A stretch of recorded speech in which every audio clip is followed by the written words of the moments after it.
नमस्कार, खबरों की खबर में आपका स्वागत है। ऐसा लगता है बिहार के चीफ मिनिस्टर और जेडीयू के सुप्रीमो नीतीश कुमार भी उद्धव ठाकरे की राह पे चल पड़े हैं। बिहार में बीजेपी और जेडीयू की सरकार चल रही है गठबंधन में, लेकिन ये जो नैया जो है वो डगमगाने लगी है, क्योंकि ब्लैकमेलिंग शुरू हो गया है और राजनीतिक उठापटक अभी से जो है दांव खेलना इन लोगों ने शुरू कर दिया है। और इसके संकेत कहां से मिले? तो आज अचानक से एक टीवी चैनल पे एक्सक्लूसिव इंटरव्यू के नाम पे प्रशांत किशोर अवतरित हुए और उन्होंने कहा कि जो सीटों का बंटवारा है वो 2010 के फॉर्मूले पे होगा, 2019 में जो चुनाव हुए हैं उस हिसाब से नहीं होगा। ये बहुत बड़ा संकेत है जो जेडीयू की तरफ से बीजेपी को दिया गया है। इसका मतलब क्या हुआ? इसका मतलब यह हुआ कि अभी जो वहां पे सरकार बनी है, पहले इसका एक बैकग्राउंड समझ लीजिए कि पिछली बार जो विधानसभा चुनाव हुए थे तो नीतीश कुमार साहब जो है वो जेडीयू और कांग्रेस के साथ एक महागठबंधन बना करके इन्होंने चुनाव लड़ा था, लेकिन बीच में अचानक से वो पलट गए और उन्होंने कांग्रेस और आरजेडी का जो है दामन वो छोड़ दिया और बीजेपी के साथ मिलके ये फिर से इन्होंने सरकार बना ली। वैसे बिहार में लोग कहते हैं नीतीश कुमार को पलटू राम, और पलटू राम एक ऐसा जो कह सकते हैं कि निकनेम जो नीतीश कुमार के साथ चिपक गया है, जिसको हटाना बड़ा मुश्किल हो रहा है। क्योंकि आप देखिए किस तरीके से पिछले 10 साल में नीतीश कुमार जो है वो बीजेपी के साथ भी सरकार में रहे, वो इवन कम्युनिस्टों के साथ जो नक्सल पार्टियां हैं सीपीआईएमएल के समर्थन से भी उन्होंने सरकार चलाई है, आरजेडी के साथ भी सरकार चलाई है, कांग्रेस के भी साथ सरकार चलाई है। तो नीतीश कुमार बिहार के राजनीति के एक पलटू राम के तरफ से जो है वो बन के सामने उभरे हैं। तो खैर ये तो अलग इशू है, लेकिन मुद्दा क्या है? मुद्दा यह है कि जेडीयू की तरफ से ये इशारा दिया जा रहा है कि 2019 में जो चुनाव हुए थे, जिसमें ऑलमोस्ट 50-50 सीट्स के ऊपर 50-50% सीट्स के ऊपर बीजेपी और जेडीयू लड़ी थी और बाकी सीटें जो हैं वो एलजेपी रामविलास पासवान की पार्टी को दिए गए थे।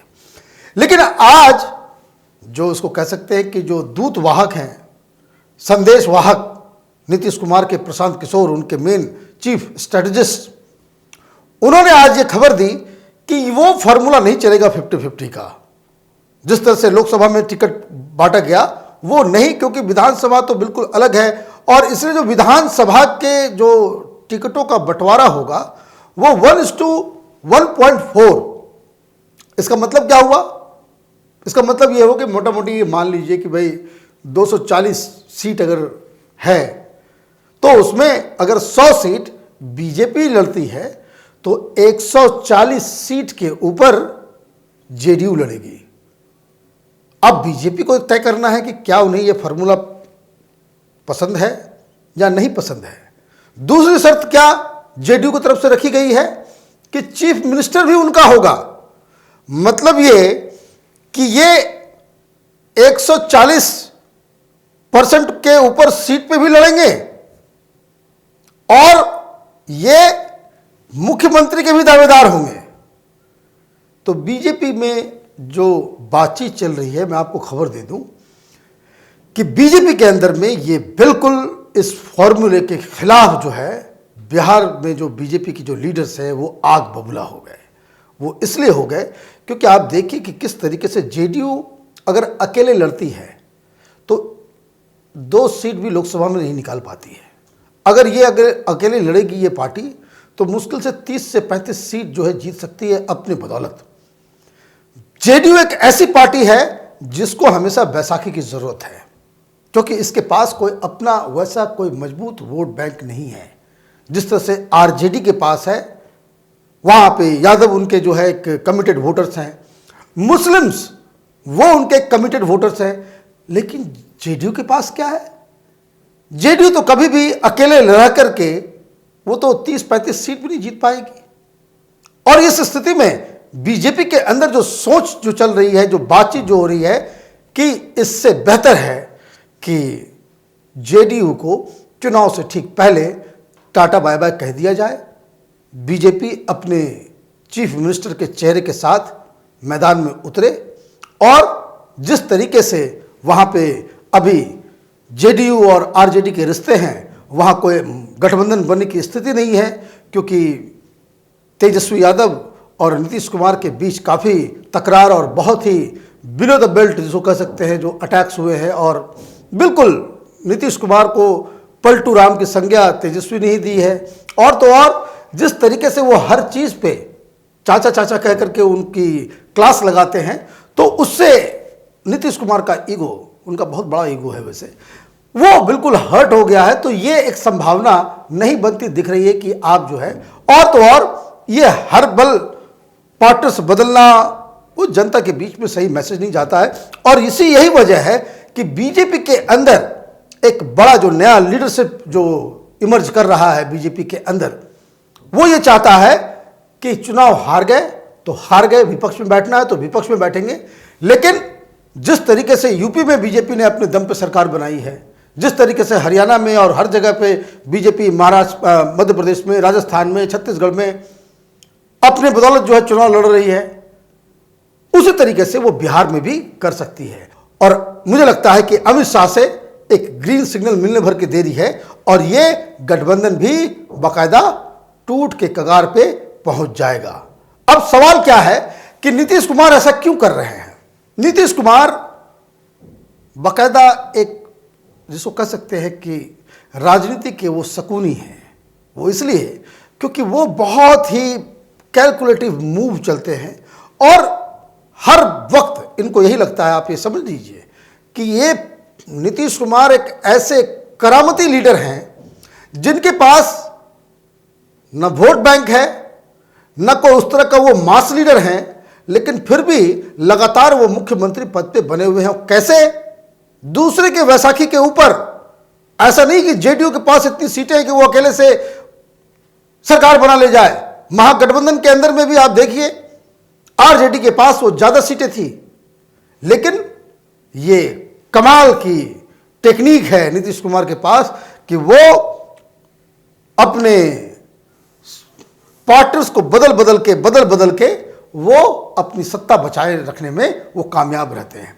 तो अब जो बीजेपी के साथ जो इनके रिश्ते हैं, वो रिश्ता जो अब तक जो चला आ रहा था, वो जेटली साहब और वहां बीजेपी के जो सबसे बड़े लीडर हैं सुशील मोदी, ये तो वैसाखी हैं नीतीश कुमार के। तो जेटली साहब तो अब नहीं रहे और सुशील मोदी साहब को बीजेपी के अंदर अब उनको साइडलाइन करने की पूरी तैयारी हो गई है।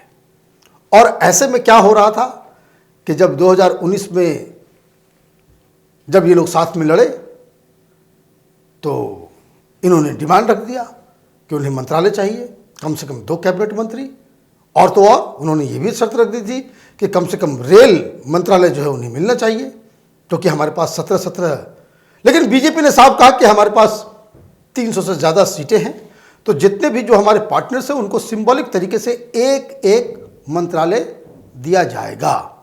तो ये मसला ऐसा हो गया, फिर वही ईगो फंस गया, ईगो भी फंस गया और नीतीश कुमार भी ये सोचने लग जाए कि भाई एक किस आदमी को मंत्री का पद दिया जाए, किस एमपी को दिया जाए, किस राज्यसभा के एमपी को दिया जाए। तो इसको लेकर के बातचीत नहीं हुई और उसके बाद ये जो है कटुता जो है वो चलती रही।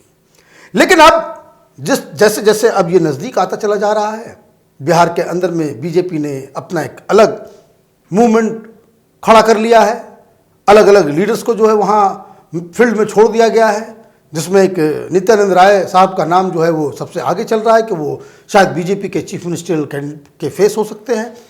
तो कहने का मतलब ये है कि बीजेपी और जेडीयू के बीच में सब कुछ ठीक नहीं चल रहा है और जिस तरीके से प्रशांत किशोर का जो रोल रहा है और जिस तरीके से नीतीश कुमार प्रशांत किशोर को यूज़ कर रहे हैं, आप देखिए बड़े स्मार्ट मूव्स करते हैं नीतीश कुमार। कभी कह देंगे भाई उसको प्रशांत किशोर को पार्टी से निकाला जा रहा है, और प्रशांत किशोर कौन है? वो पार्टी के वरिष्ठ नेता भी हैं, पदाधिकारी भी हैं और पार्टी तो एनडीए में शामिल है, लेकिन सारे प्रोफेशनल्स का जो काम होता है कि जो वो चुनाव की रणनीति जो बना रहे हैं वो किसके लिए बना रहे हैं? तो शिवसेना के लिए बना रहे हैं। वाईएसआर कांग्रेस के लिए बना रहे हैं, वो डीएमके के लिए बना रहे हैं, ममता बनर्जी के लिए बना रहे हैं। और तो और जो लेटेस्ट खबर आई है कि वो दिल्ली में बीजेपी के खिलाफ, आम आदमी पार्टी के खिलाफ के साथ मिलकर के वो बीजेपी को हराने में जुटे हुए हैं, वहां पे वो स्ट्रेटजी बना रहे हैं। तो कहने का मतलब ये है कि आप चित भी मेरी, पट भी मेरी, ये तो राजनीति में नहीं चलता। अलग अलग समय, कभी आप चित में जीत सकते हैं, पट में जीत सकते हैं, लेकिन एक साथ एक समय पे आप इस तरह की चीजें करेंगे तो ये पॉसिबल नहीं है। और जनता के सामने ये सारी चीजें खुलकर जब सामने आती हैं तो एक बड़े लीडर का, नीतीश कुमार जैसे लीडर जो अब तक उनका एक अच्छा इमेज बिहार की जनता के बीच में है, तो उस पर बहुत बड़ा टेंट लगता है। और ये ब्लैकमेलिंग से, ये हर वक्त पलटू राम बनने से जो राजनीतिक कल्चर भी जो है इस देश का, वो खराब होता है।